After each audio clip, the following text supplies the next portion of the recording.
Яңа язгы коллекцияга сез бит инде Карлыгач исемен бирдегез. Каян сез бу исемне таптыгыз? Без инде язны бәйләргә теләдек үзебезнең коллекция белән. Яз көне бит инде җылы яктан матур итеп кышларыбыз кайта, исән-сау кайткан безнең кышларыбыз.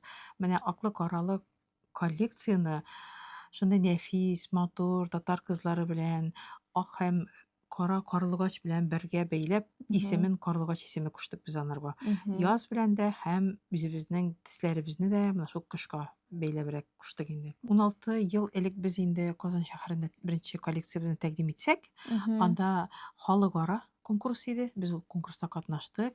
Кызым Мгм. белән беренче коллекция шунда чыгардык. Беренче урын яулады ул. Фирдәүс исемле коллекция иде инде ул безнең. М. Шуннан соң безнең һәрвакытта аклы-каралы коллекция әкрен-генә чыга барды инде. Мгм. Һәм, менә остазлар белән, бренды белән эшли башлаганнан соң безнең инде бу зур икенче аклы-каралы коллекциябез чыга.